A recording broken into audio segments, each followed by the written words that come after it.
Good evening, I'm Mike Knetter, and welcome to the UW Now Livestream series, where we bring you experts on the from the UW family talking about timely and important topics. Parts of the country have been emerging from the pandemic, but cases of COVID-19 are rising across the country. Last week, all 50 states reported higher numbers of COVID-19 than the previous week, and one of the key drivers of this uptick has been the so-called Delta variant. Tonight, we'll hear from three UW experts about what makes this variant different from others, what trends we're seeing in healthcare settings, and to what extent existing vaccines and health guidelines can protect against the variant. Joining us on tonight's show are Dave O'Connor, Professor of Pathology and Laboratory Medicine, Jeff Potoff, UW Health's Chief Quality Officer, and Ajay Sethi, Associate Professor in the Department of Population Health Sciences. Thank you all for joining us on this wonderful Tuesday evening. Kicking us off tonight is Dave O'Connor. Dave is the UW Medical Foundation Professor of Pathology and Laboratory Medicine. Dave's laboratory leads an international network of investigators studying COVID-19 to test vaccines and medical countermeasures. The lab has been responsible for sequencing SARS-CoV-2 genomes from cases throughout Dane and Milwaukee counties to understand how these viruses are moving through Wisconsin. Dave is also actively involved in HIV/AIDS research with the goal of developing a vaccine. He's also conducting Zika research to understand when and how the virus leads to fetal abnormalities and what interventions could prevent or reverse those outcomes. Dave, thanks for being with us on this lovely Tuesday evening right here in Dane County, and we look forward to hearing your overview of what's going on with the Delta variant. Sure. Thank you very much, Mike, and thank you to all who are joining in tonight. I'm going to try to be very brief so that we have plenty of times for questions, and I'd encourage you to put those into the chat. And I'm going to only show one piece of data. And so if you could please bring up my one slide. This is new information that Public Health Madison-Dane County cleared to share just a couple of hours ago. And I assume that most of the people who are tuning in on a lovely summer night to hear about COVID know a lot about it already. You read a lot of news, you see a lot of information. It's hard to make sense of it sometimes. And so our job here is to try to help you make sense of it and answer the questions that you might have. It's also important to emphasize we don't have a crystal ball. We're scientists, we're not psychics. And so all we can do is take the data that we have, interpret it as best we can, and then try to change the messaging as we get new data and new information that changes our way of thinking. This is one such piece of information. What you're looking at here is a plot of the amount of virus in nasal swabs from people in Dane County who were tested for COVID between June 10th and about 3 days ago. And what you can see is that it's color-coded by people who are fully vaccinated in gray, and people who, not fully vaccinated in gray, and people who are fully vaccinated in orange. And what you can see is that when we look at the amount of virus in unvaccinated and vaccinated people, it's just about the same. We have some people who have really high amounts of virus, even though they've been vaccinated. That's really important. That's important for about 5 different reasons. The first is that when people talk about these programs where people either need to get vaccinated or they need to get tested once a week. These have been in the news a lot recently. Those programs are misguided. People who have symptoms, even if you've been vaccinated, need to continue getting tested. It's super important because if you have one of these really high viral loads and you're walking around without a mask, you're potentially going to expose others to the virus. You might be a super spreader, even if you've been vaccinated. The second is that if you've been vaccinated, you're still going to need to take precautions. You're going to have to participate in these community precautions. You're going to need to wear masks in some indoor settings. It was really heartening to hear the updated guidance on K through 12 schools today. It's also important to remember that the vaccine protects from severe disease, and that's great. So even if you've been fully vaccinated, and even if you have this really high amount of virus in your nasal swab, you're not likely to get sick, you're not likely to be hospitalized, and you're not likely to die, which is great. It's all the more reason to get vaccinated and to encourage others to do the same. However, I have to emphasize that this is provisional. When we first got the vaccine data earlier in the year, we thought that the vaccine would curtail the amount of virus that you detect in nasal swabs. And indeed it did. until this Delta variant emerged. And the Delta variant seems to be partially resistant to the vaccines, and certainly the high amount of virus that gets produced by people who are infected with Delta lead to the situation where some people who get infected after being vaccinated nonetheless have a lot of virus in their systems. It's important to note then that 6 months, 12 months from now, that protection from severe disease, that protection from death, that could change. It might not, but we really have no way of knowing. We're in a situation where we're building the plane as we're flying it, and we're getting all of this data in real time. And our war against the virus is going to be a series of battles, not one single decisive battle where we get a vaccine and then everything is easy and downhill from there. We also have to be wary of the fact that additional variants, Delta Plus Pro Max, whatever you want to call the next set of variants, are going to emerge, and they're likely going to have even more worrisome properties. We don't know if some of the future variants might have an easier time infecting people who are younger and causing more serious disease, or if they'll be more resistant to the vaccines, or if they'll be cause even higher levels of virus and more contagiousness. We just don't know enough to predict how the virus is going to behave, who's going to be at risk, and how well these variants in the future are going to respond to vaccines and therapies. And the final point is that if you're vaccinated, that's great, but you still have to be prepared for inconveniences that are going to get worse as the next several months unfold. We're going to all have to do our part to try to beat down the wave that I think Ajay and Jeff are going to talk about next. And it's really important to emphasize that if it sounds like I'm being a little bit pessimistic, that's because I realize that we have a data lag. We don't know what the virus is doing in real time. It takes us time to get the data, to interpret the data, and to analyze it. So we need to be more conservative when making policy, not less. We don't want to find out 2 months from now that we made unforced errors. I take the CDC's relaxation of masking as an example of an unforced error, not because it was wrong in the moment, but because it didn't anticipate the very real possibility of a Delta surge later in the summer. And now it's going to be very difficult to walk that back. So with that, I'll end and turn it back over to Mike. Thank you, David. Great to hear from you again, and great to welcome our next guest, a first appearance by Jeff Potoff, UW Health's Chief Quality Officer and an Associate Professor of Clinical Health Sciences in the School of Medicine and Public Health. Jeff has served in many emergency healthcare leadership positions and has been actively involved with the American College of Emergency Physicians, serving on the board of the Wisconsin chapter. He continues to practice clinically in emergency departments at University Hospital and UW Health at the American Center. Jeff has also flown with the UW MedFlight Critical Care Transport Program as a flight physician since 2010. Jeff, we look forward to hearing your perspective on what's going on with the Delta variant. Mike, thanks for having me on the show tonight, and thanks for everyone who tuned in. I just want to, answer some questions that I've heard about the Delta variant, explain things in just a bit more detail, and hopefully generate some questions from the audience that helps us have a pretty robust discussion at the end here. A few things. I think a lot of you have probably heard that the Delta variant is much more contagious. That's true. One of the reasons that it is more contagious is we're seeing higher viral loads in the nasopharynx of folks who get the disease. And there was a study done out of the Guangdong province in China, their Center for Disease Control there, that looked at, viral load and days to detection. One thing that's really important to note is data detection was 4 days instead of what we were used to with COVID, which was 6 days. And that creates some difficulties potentially for contact tracers and the speed by which we've got to get on top of cases that might be positive. The other finding was those viral loads, 1,260 times higher than native disease.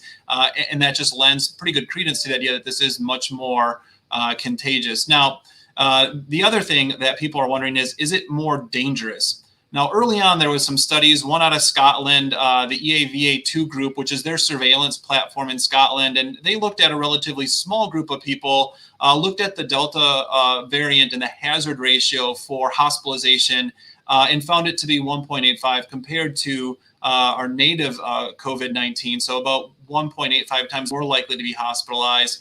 Public Health England looked at 38,805 cases of COVID-19 when they saw a Delta variant, and they came up with 2.61 times higher risk of hospitalizations in 14 days. Now, that sounds real bad, but I would say real life experience hasn't necessarily mirrored that.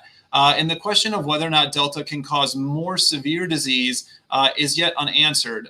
It may not, although there's some of these studies that suggest that it might. The other question that I'll get often when people talk about Delta variant is, doc, I had COVID-19, I've recovered, I've got antibodies, am I protected? And there's a small study that the French did, published in Nature on July 8th, and it looked at natural immunity. Natural immunity, the ability to neutralize those titers were 4 to 6-fold decreased versus Delta, suggesting that natural immunity may struggle against preventing Delta variant infection. We do know that our vaccines, although not as good against Delta variant in preventing any infection, fare a bit better than natural immunity. So the recommendation at this point as it pertains to Delta is not to necessarily rely on your natural immunity. There's questions about duration of that immunity, but it likely isn't as likely to neutralize that virus compared to vaccination. So you likely get more protection.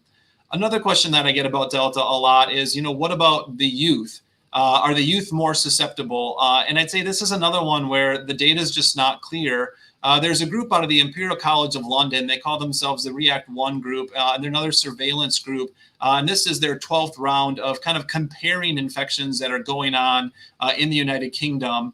And the last comparison was between April 15th and May 3rd. That was round 11.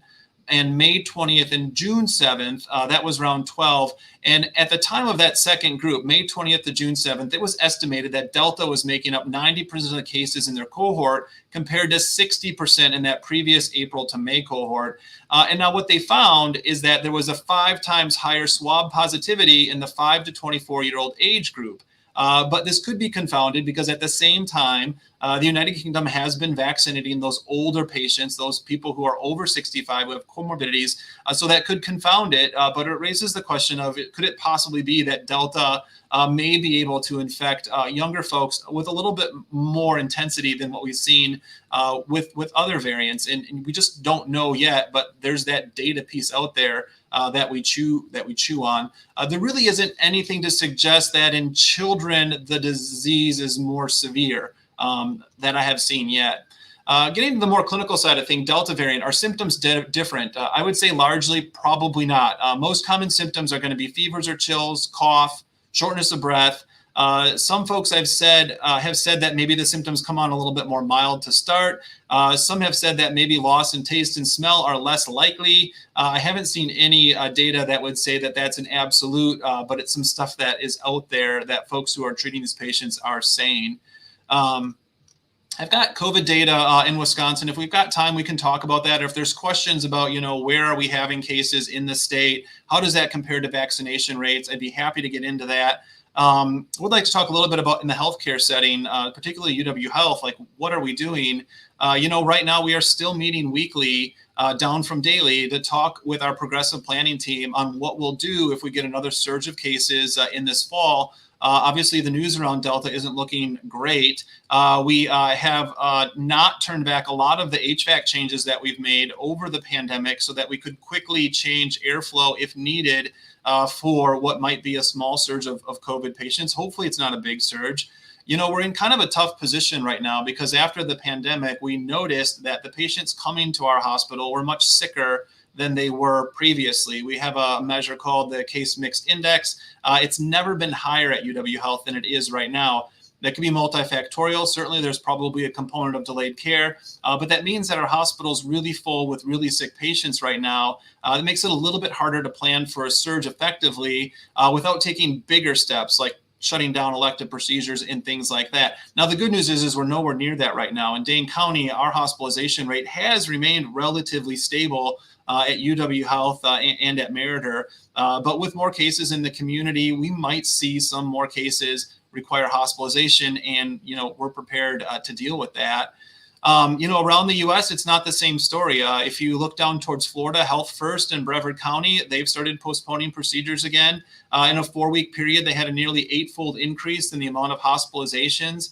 Some hospitals in Utah are doing the same thing. Baptist Health in Jacksonville, they're starting to create alternative spaces to take care of patients. So as much as I would like not to see us reverting back to some of the things that happened prior in the pandemic, at the same time, it's important to remember that, things are not looking super great right now. I think Dane County is almost like an island unto itself with our high vaccination rates, but there's stuff going on around us. I think the last thing I'll mention is return to school. This is an area that certainly concerns me. At the end of last school year, cases were really low. We weren't talking about Delta. A lot of districts made a decision to make masking optional for all of their grades.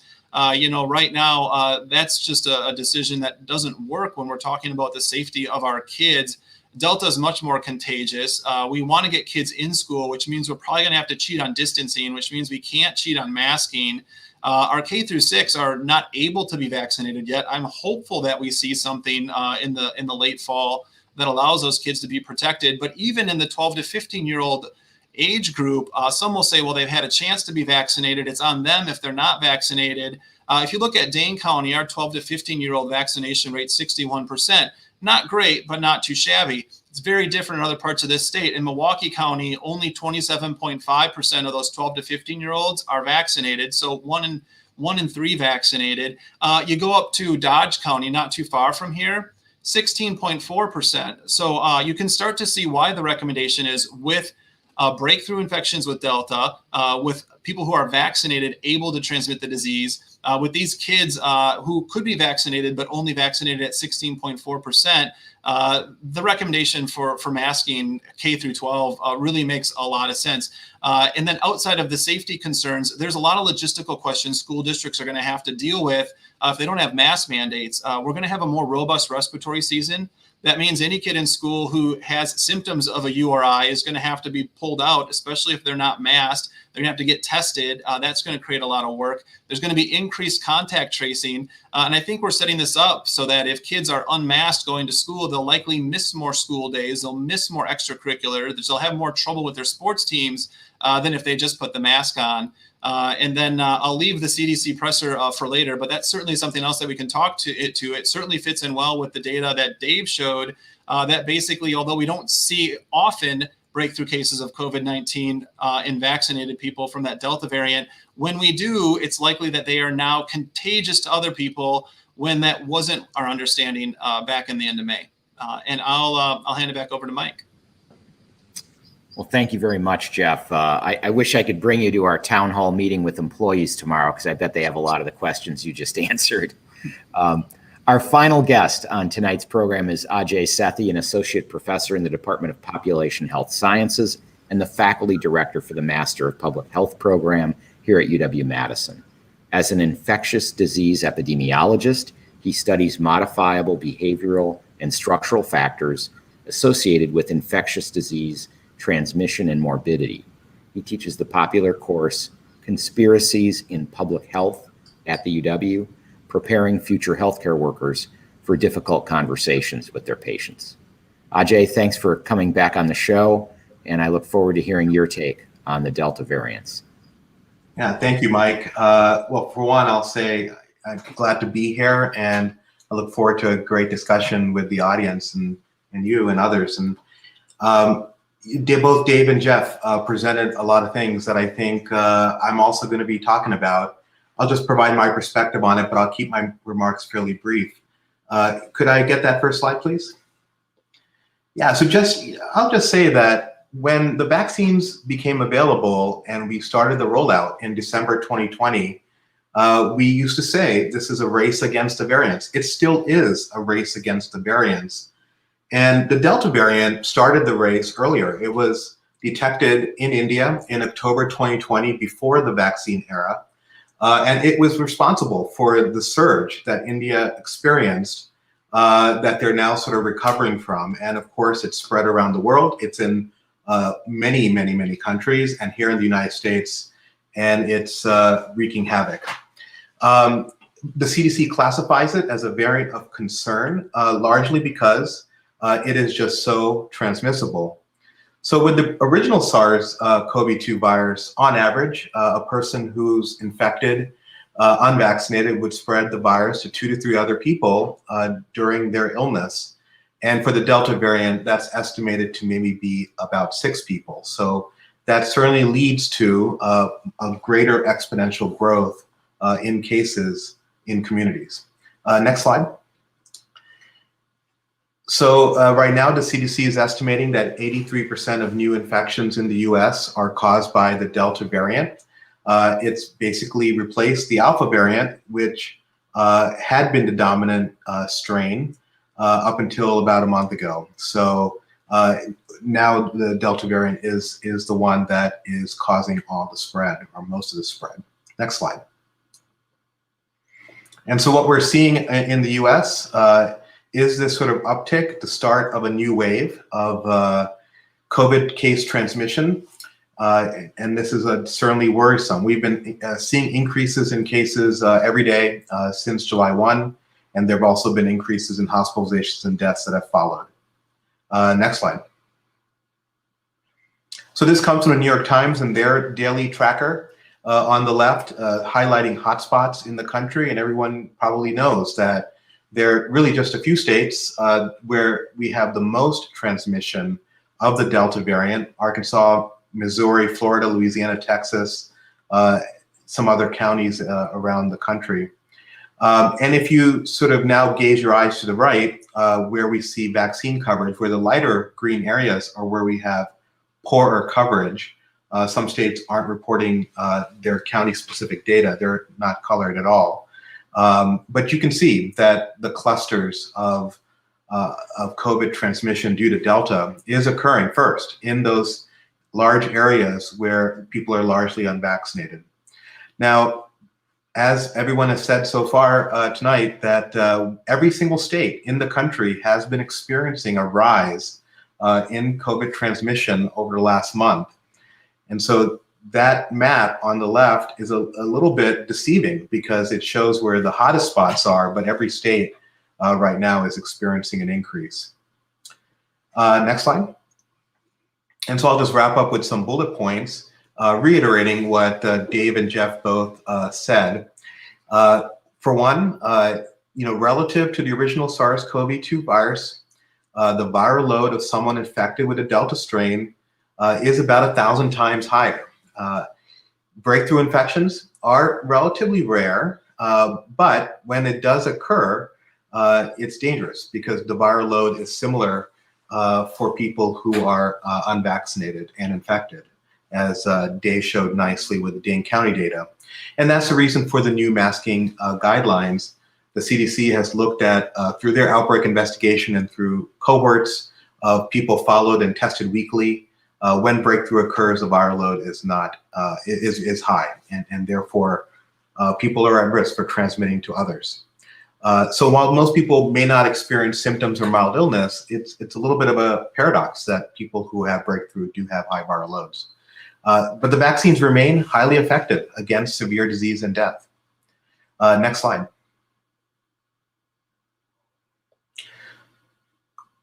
So, of course, our #1 tool to prevent the infection and spread of the Delta variant is for anybody eligible to be vaccinated, to get that soon. And if you do that today with with the Pfizer vaccine, 3 weeks later you'll get your next dose. Then 2 weeks later you're protected. So in time for the start of school, the start of the semester here on campus, people will be protected. But that vaccine needs to start really this week if you're not vaccinated.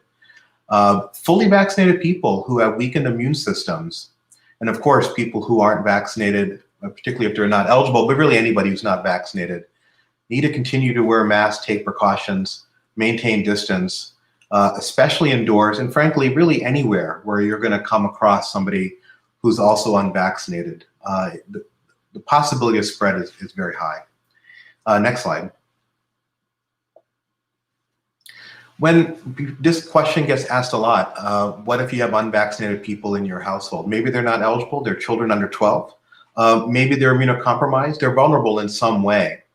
And here the recommendation is that if somebody is vaccinated, wearing a mask, outside the home, in public spaces, is important, just because Breakthroughs can happen. The viral load will be high if the breakthrough occurs, and you potentially can spread that to members of your household.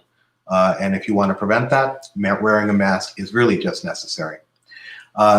K through 12 schools, of course, should be wearing masks regardless of vaccination status, because those indoor environments are places, are sites of where respiratory pathogens spread. And Jeff talked about this, that the studies are showing that the time from exposure to detection is shorter with the Delta variant. 6 days before, now it's 4 days, maybe indicative of a shorter incubation period for this virus. Now that really puts a lot of pressure on contact tracers who have to now work very efficiently to make contact tracing worthwhile, because you have a very short period of time before those contacts will then develop illness, and you want to get them quarantined, isolated as quickly as possible. I might even argue that if you have any COVID-like illness, your first priority should be to self-isolate, stay at home. Of course, we'd want to know if that person indeed has COVID, and testing is really important. But at the same time, we don't want to risk spreading this Delta variant in our community to other individuals, to other vaccinated people and to other unvaccinated people. And with that, I'll close, and I'm looking forward to a robust discussion. Thanks, Ajay, and welcome back, Jeff and Dave. Let me just ask hypothetically, if we looked at a group of people that were fully vaccinated and more or less in their own bubble, we don't really have to worry about anything in that case, right? Well, I'll say that, so if an entire household is fully vaccinated, precautions can lessen when you're around each other. But as soon as you leave your home and you're around a public that doesn't have enough people vaccinated, and let me just say that there's really no county in the country that has enough people vaccinated, simply because the Delta variant is so much more infectious. That 70% threshold we used to talk about is old news. We've got to be in the high 80s, 90s now. Which we don't have achieved anywhere. So I think we have to sort of go back to our precautionary principle and take the necessary precautions. So you're saying with the transmissibility of the Delta variant, we would need to be up around 90% of the population fully vaccinated to feel like so got it more or less under control. Yeah, so the back of the napkin calculation is 1 minus 1 over R naught. But that calculation's got a lot of assumptions. One of them is that everybody who's vaccinated is a representative of all those who are not vaccinated. And we have a whole age group of 0 to 11.9 who's not vaccinated at all. So I say that only increases our bar. So if we did that 1 minus 1 over R naught, we get a calculation of about 83% with this new R naught and Delta being around 6. But because younger people gather all the time, we really need to have a far greater proportion of people eligible for vaccine to get vaccinated to just reduce the risk of having that transmission occurring. So let's just say that we shouldn't even really be talking about herd immunity at all. It's not possible. We should really just focus on vaccinating and vaccinating as many people as possible. Hopefully we can get a lot more. Jeff, Dave, thoughts on that? Agreement? I mean, I think the take-home message that AJ is saying is we've been talking a lot about, 70%, 75%. We get to herd immunity. Life is great. And before Delta, might have been some truth to that. With Delta being so much more contagious, you can imagine herd immunity is based on this idea that, you have a certain contagiousness of a virus. If enough people are vaccinated, that virus has a hard time jumping to other people. Well, one of the ways you break that is you make it easier for the virus to jump by making it more contagious. And then you got to up the percent of people who are vaccinated to combat that. So, whether it's 83, 90%, this idea that we go back to kumbaya when we reach 70, 75% vaccination is probably not going to hold. And that's with Delta. If we don't get control of this, whatever comes after Delta might even require a higher percent vaccination to reach that herd immunity threshold. So I think it's starting to disappear, this idea that we are going to reach such high rates of vaccination that we don't have to worry about COVID-19. I mean, I'll just speak for myself. I'm in a family with my wife and my son who is 12, all of us are vaccinated. And when I go out and I'm in any indoor setting, I wear a mask. And when I go to a crowded swim meet where I'm standing around a bunch of other people in close proximity for a bunch of hours, I wear a mask, but I don't wear one in the house when it's just the three of us. And I've pretty much, I lessened that for about a month when all the rates in Dane County were super low. And I started up again a couple weeks ago as the national rates started to rise. And again, you know, we can't see the future. We don't really know. I also shy away from saying herd immunity because I think that it gives the misleading impression that if we cross a particular finish line, then we're going to be done. And it's just not, we're not. Does it matter that the vaccine was developed for the alpha variant and, you know, now we have these other variants? Is the vaccine equally effective, or, you know, how do we know that? Well, I'll take this one. I mean, it was designed against what was circulating at the time. And at the time, we couldn't predict the future.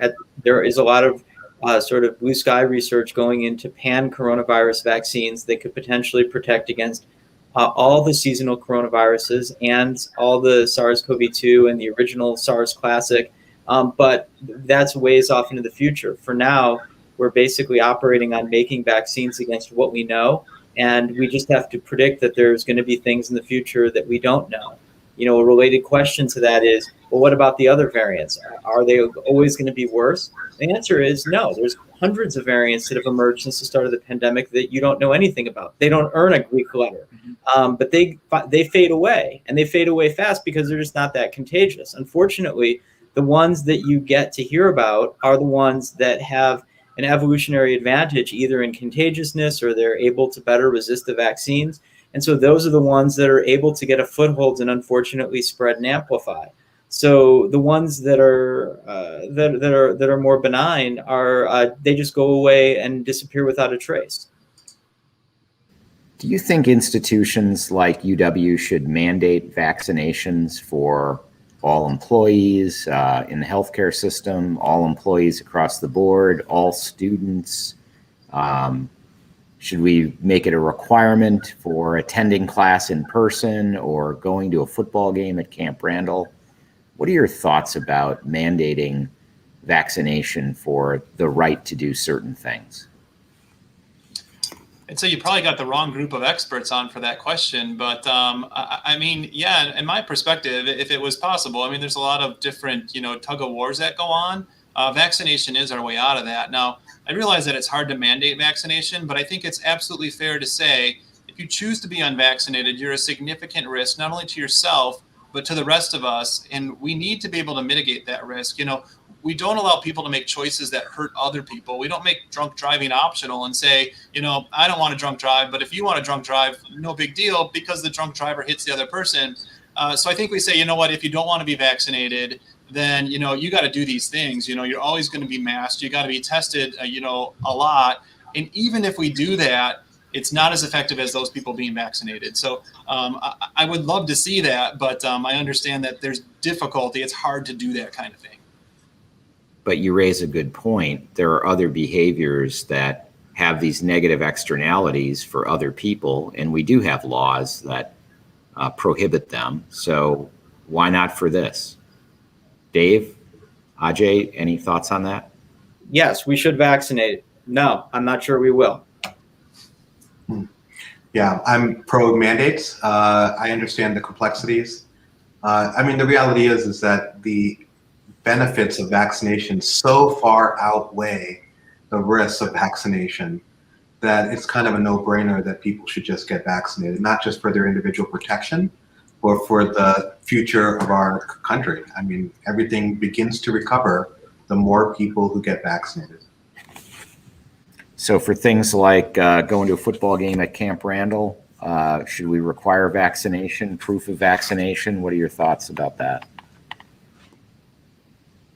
Yes, you know, the from my perspective as a scientist who's been working on HIV for 25 years, where we've desperately wanted a vaccine for 40, we would have killed for a vaccine that works half as well as the one that we have.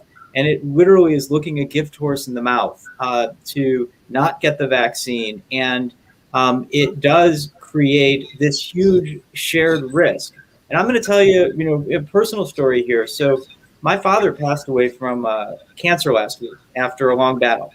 And in the hospital, I was able to visit him with my family. We were able to be around him when he was in hospice in his final days because they allowed 4 visitors in the room.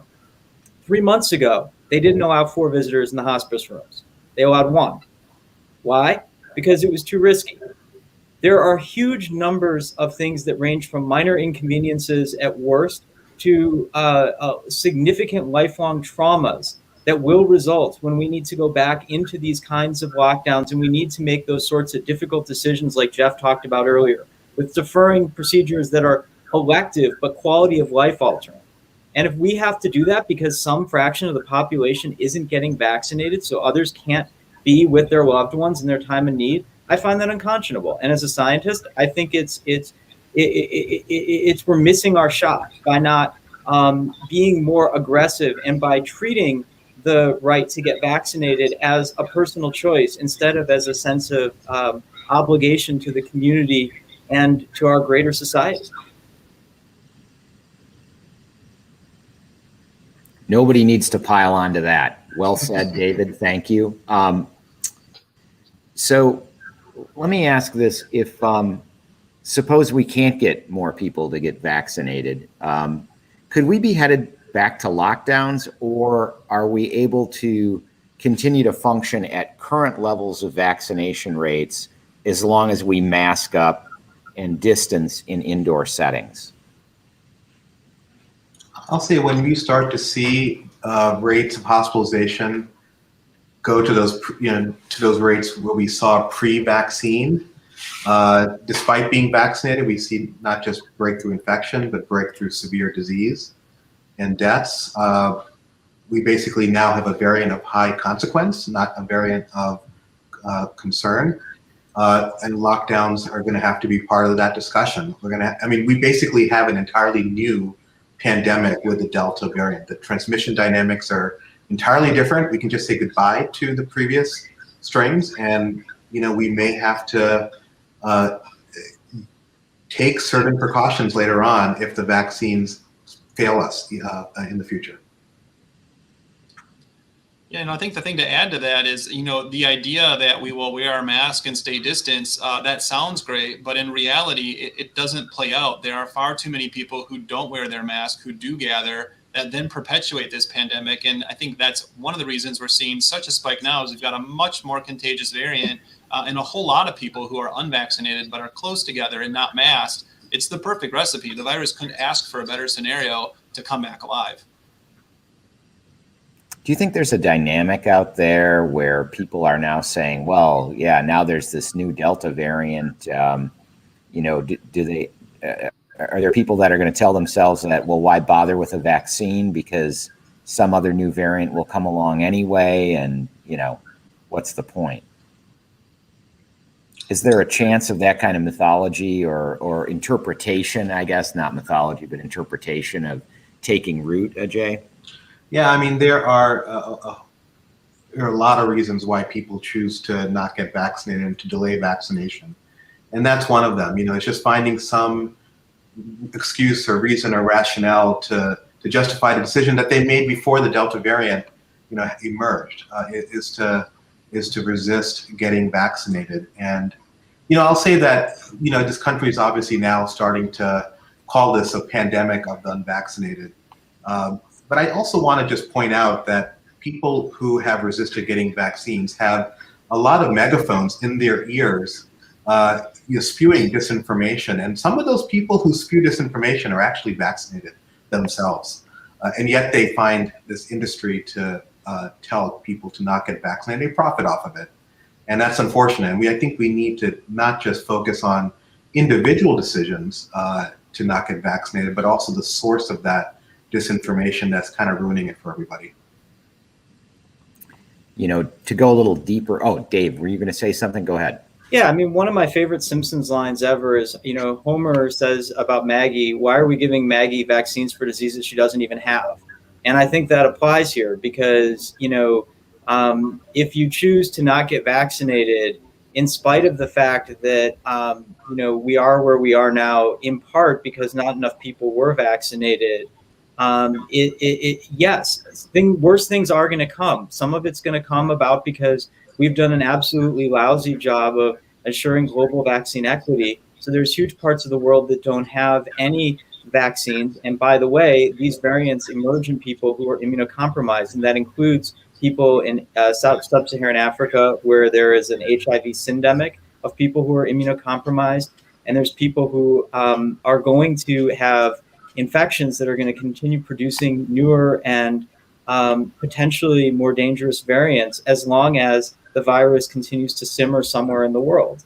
But I don't think that means we can give up. It just means that we have to steel ourselves that this is a war, not a battle. And I think back to the Anzac Battle of Gallipoli in World War I, where the Australian and New Zealand troops fought to essentially a loss over a period of several hellish months, and think that we're going to fight to a loss on this, but it's going to be over several years or potentially longer, and we just need to be getting steeled up for that. Follow-up question that I think is relevant to what we were just discussing. What do we know about the efficacy of Pfizer, Moderna, and the J&J vaccine against the Delta variant? That's a question from Mary Lou Essert. I have a little bit of this rolling on the back of my head, and maybe Dave and AJ have the big data. But first, when people ask me about efficacy, I say, what do you mean by efficacy? Because when the vaccines first came out, we talked about efficacy against any symptoms at all. Those Pfizer Moderna vaccines, high 90% for that. As we introduce variants, the efficacy for any symptoms at all starts to drop. I believe it's about 88% for Pfizer. Moderna, I know there's like a 2.6-fold decrease, but probably about the same, a little bit lower for Johnson & Johnson. But I think, what I want people to take away from vaccines is the efficacy is not in having any symptoms at all. The efficacy is, does it keep you out of the hospital, and does it keep you from dying? That's the number you need to look at. And for even Delta variant and our mRNA vaccines, it's still in the mid 90% or higher for severe disease. I think Johnson & Johnson's 88%. Or 85%, somewhere there, but still really good. So, I encourage people to look at that, because I think now as you see masking coming back into the equation, there are going to be people who say, if I have to wear a mask anyways, why would I get a vaccine? And the answer is because COVID won't put you in the hospital or kill you. You don't have that assurance if you're unvaccinated, irrespective of whether we have to wear masks or not. Yeah, my crystal ball is that the single-dose J&J vaccine is excellent at protecting from severe disease and death, especially from the viruses that were circulating earlier in the year. But that will be the first one that will likely get boosted with an mRNA vaccine to top up the immunity, because the immunity that it engenders is just not quite as strong. And so it's going to be important to top that up. So that was answering a question from William Schmitz that we had come in. And he had a question earlier. Are there going to be specific new vaccines developed for the variants? I'll just say, for the mRNA vaccines, the ability to edit the sequence of RNA that goes into the vaccines is there. And so it's a matter of staying on top of how these vaccines need to be updated, getting an FDA thumbs up to do that, and they can be moved forward. And that's what makes those technologies so useful.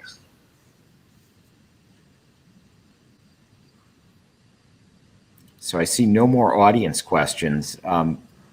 Here we go. What is the risk of outdoor transmission, the distance and duration of contact with the Delta variant? So, we were talking about 6 feet. We were talking about masking. We were talking about 15 minutes or more at different times. Is there sort of new guidance on the Delta variant for the distance we would need or the duration that's unacceptable, et cetera? I want to chime in first and say that a lot of these questions that all of us have been fielding since the beginning sort of create these false dichotomies that if I do this, I'll be protected, and if I don't, I will get the infection. And I think the indoor versus outdoor, there certainly is a greater risk of transmission indoors compared to outdoors. But when you're really within the airspace of somebody else who has the infection outdoors, I don't think I would chance it. I would want to keep my distance and wear a mask. And with the Delta variant being so infectious, we're talking about transmission that can occur within seconds versus minutes of close contact. And so, of course, we never have those perfect studies to estimate the risk in each setting that we want to have an answer to. But if we can think of risk on a continuum, and the more precautions you take, the better. And I encourage people to take as many as possible. Do you think people will regret going to the Deer District? Put it this way, I was calling it the Delta District throughout the playoffs. So do we think there will be a big surge in cases in Milwaukee? Wouldn't be surprised.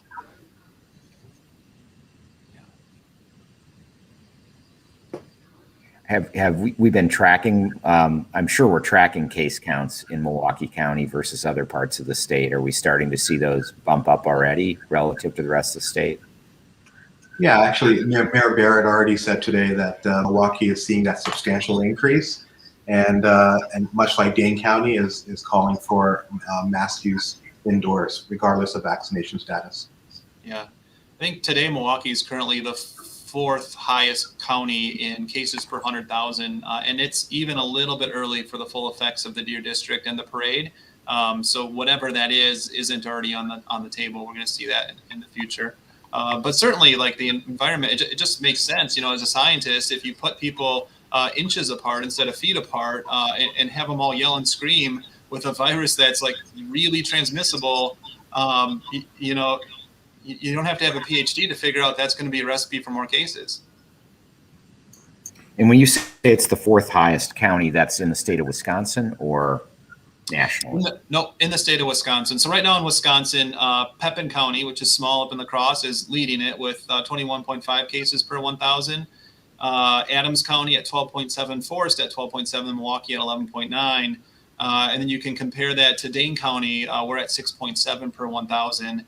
And then if you compare vaccination rates, it's surprising, but you see this really interesting trend where those counties with lower vaccination rates are having more cases, and those counties with higher vaccination rates are having less cases. Let me add one other flavor to that, though, that's really interesting, which is that, you know, the vaccines worked really, really well. We have a really high relative vaccine rate here in Dane County, as we've talked about. It also meant that the Delta virus took over very, very quickly in about 2 to 3 weeks. It went from a middling low level to being virtually everything that we see here. And that was probably because you basically had the vaccines acting as a selector. It selected against the vaccines that, so the viruses that were susceptible to it. And that created a niche for Delta to walk into and spread it. And that's what we're seeing. So that concept of multiple concurrent epidemics is spot on, because that's what we're seeing. Question from Greg Shunke. Why is there so much variability in the level of illness in people with similar health profiles? Is it just that profile is by definition limited, and so we don't know the differences that account for that? Or is there just a lot of randomness in how the virus affects different people?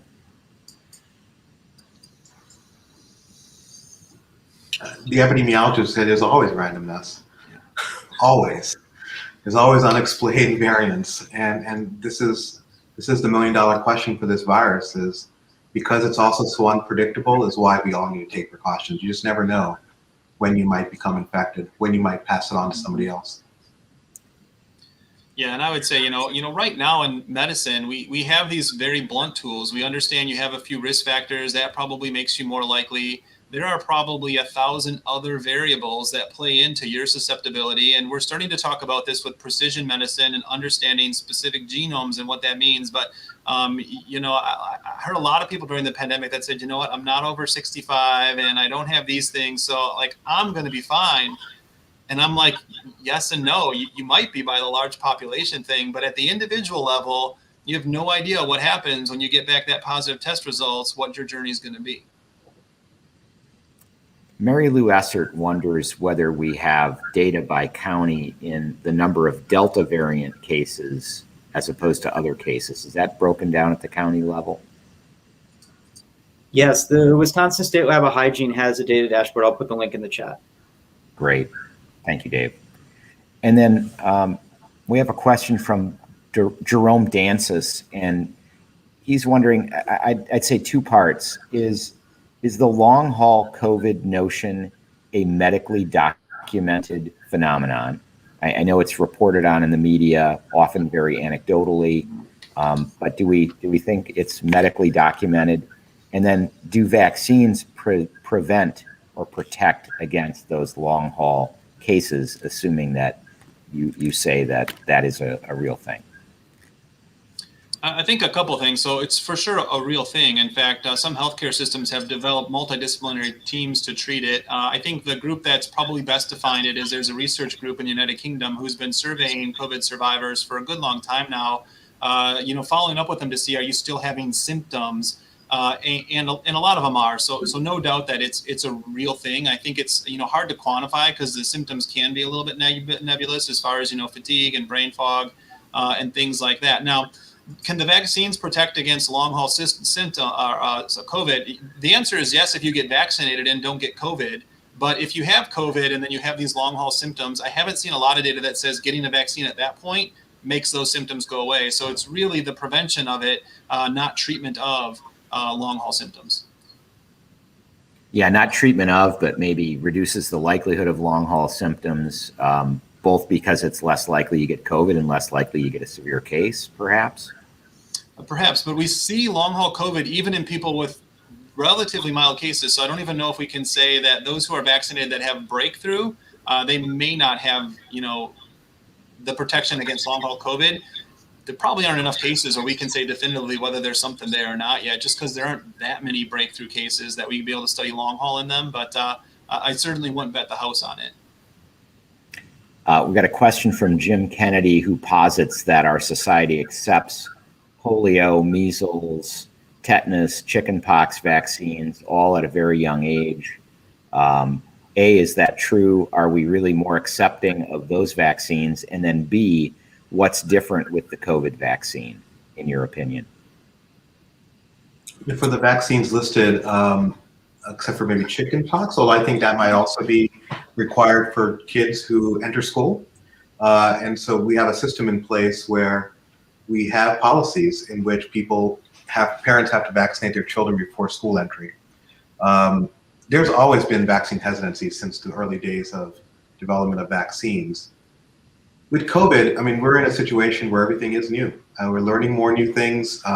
People who are sort of anti-vaccination or just being told by the government what's good for them, will find reasons to not want to get vaccinated, even if whether they're valid or not.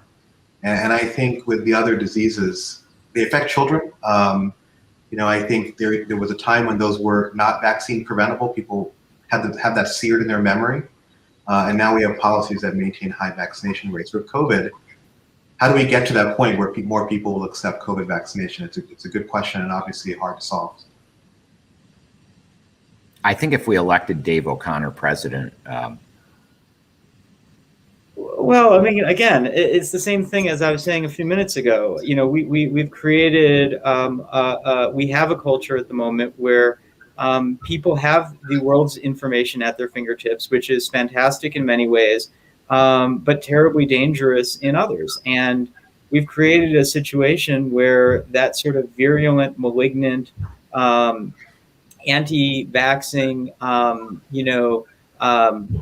notion has been normalized in a way that acts directly counter to the interests of public health and community safety. And I know that tackling it is a big part of Ajay's job. So I'm glad I don't have that job.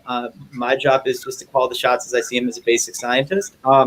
But when I look at it, I'm deeply saddened and I'm profoundly worried because I'm not saying it will get worse, but because we're still in the early innings of this, it could get worse. And there could be greater sacrifices that are going to need to be taken if we want to protect the health of the society, if we want to protect the economy, if we want to protect all of our interests. And I'm just not entirely sure that we've shown that we're up for the challenge, given our response to the availability and easy access to vaccines that people are choosing not to take. So Ajay, you noted that hesitancy that we see with COVID, and I suppose it could be due to a few things, relative to some of the other cases that Jim mentioned. One is it could be people are more skeptical today of government or science than we were 30 years ago. That could be part of it. Number two, it could be that people don't think COVID is nearly as serious as the other diseases that those vaccines treat. Number three, I suppose it's I, as an adult, have to get the vaccine as opposed to I have to decide to let my kid get the vaccine. Do you think any of those are more important than the other? Do you have thoughts about that? Because I know you do study conspiracy theories, and you must have thought about why this is different. Yeah, I mean, I'll say that everything you say, is important. And at the very beginning of the pandemic, the messaging from people wanting to stop the spread of this pandemic, to get a handle on it, wasn't always consistent, wasn't always clear. And the people with the largest megaphones got a head start with questioning what we should do next. And I think the very early debate on whether we go horizontal with our precautions or vertical and surgical and only protect the vulnerable was a terrible debate to have. And it created this, what we call like an anchoring bias. It's the first thing people hear, it makes them feel good, and then they get fixated on the idea that we don't need to have everybody take precautions. And those individuals carry that bias with them, and they still do, and they think that's the way to do things. And we just did not get the messaging right at the very beginning, and I can say that some countries did. And as a result, those leaders, those sort of opinion leaders in the country were able to educate a public and get everybody on the same page. Which countries have handled it the best, in your opinion? I mean, lots have been written about this, and a lot of the countries with women leaders, New Zealand, South Korea, but not a woman leader there, but Taiwan, Iceland, the Scandinavian countries except for Sweden, all of them, Germany, first a physicist as the leader of the country, a scientist. I mean, we're talking people who took great care in communicating very clearly, consistently, honestly, and also admitted when they didn't know something. It wasn't kind of what our country did. And the data is showing they're much more successful at this point in containing the Delta variant. And they were initially, and so now at some point fatigue takes over, right? So because the Delta variant is just so transmissible, you can look from country to country and everybody's really struggling. But some societies are much more willing to accept science as a basis for making good decisions, and some countries are just not. Well, why don't we leave our audience with advice and optimism? I'm going to go around and let each of you offer some parting thoughts. And I'll start with Jeff and then go to Dave, and then Ajay, you can wrap us up. Yeah, I think as far as like good thoughts and optimism, there's things that we can do. We do have some ability to control this. If you're not vaccinated, get vaccinated. That's the most important thing. And then, with the influence that you have in your lives or the people that matter to you, make sure they're vaccinated, that they understand, the why for that.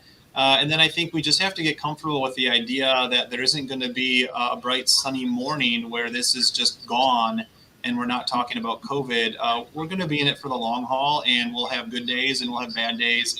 But like anything else, we'll figure out how to get on top of this. It's just, the speed by which we all come around to that. And for the most part, I'm pretty optimistic. I think we'll get there. I just wish we could do it a little bit more quickly than what we are. Dave? Well, I mean, the good news looks to be that in places that have already gone through a Delta surge a bit ahead of us, like in the UK, it went up, it seems to have crested, and it's on its way down over a period of about, 8 to 12 weeks.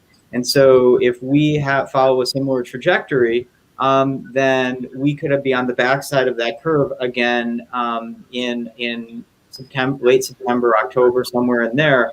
And fortunately, that curve is going to happen while most people have still fairly recently gotten their vaccines. And so we can reasonably expect that hospitalization rates and deaths among the vaccinated are going to remain very low during this next surge. And I think that's really, really great news. And again, a strong incentive to go out and get vaccinated if you haven't. As I said, I think that it's going to still be a really tough time. If we're at 600,000 people who have lost their life to COVID, it would not surprise me at all if by the end of the year that's over 1 million. And it would also not surprise me at all if we continue dealing with subsequent waves as the vaccines potentially wane. But for at least this next wave, I think we can take some comfort in the fact that the vaccines are likely to continue working well at protecting from severe disease, and that's regardless of which vaccine you got. Jay? I'll just say that the biggest source of my optimism is that the vaccines still remain highly effective at preventing hospitalization and death due to COVID. The new CDC recommendations for everybody to wear masks in certain situations, and maybe just in all situations, is good, because if we can follow that, then we can cut back on transmission. It really is a combination of mitigation and vaccination that's going to get us out of this. And I'll just close by saying, a lot of us, have family members, loved ones, friends who have not been vaccinated yet. And I just encourage everybody to stay patient, listen, show empathy, and just remember that they may indeed choose to get vaccinated in the future, and just be there for them to help them with that decision. Thank you. Well, I really appreciate all of you taking the time tonight to share your thoughts. A very serious and concerning uptick in cases due to the Delta variant. Everyone has it within their power by the actions they take to reduce the spread. Let's hope that through continued good communication and messaging, we can get people to do that. And I thank you all for doing your part every day toward that effort. Really appreciate all that you do. And with that, that concludes our episode tonight. We'll be back again in 2 weeks on Tuesday, August 10th, when we will take up the topic of the outlook for inflation and fiscal and monetary policy, and what's going on with asset prices, goods prices, the labor market, and shortages. Hope you can join us then. And in the meantime, on Wisconsin. You can try, but you'll never stop a badger. Because we badgers are born with curious minds and endless heart. When we see a curve in the road, we speed up. When there are mask shortages for first responders, we make our own supply chain. When there's a world on pause, we sharpen our claws. Through thunder, fire, and pandemics, we'll keep going. Because after all, you can't stop a badger.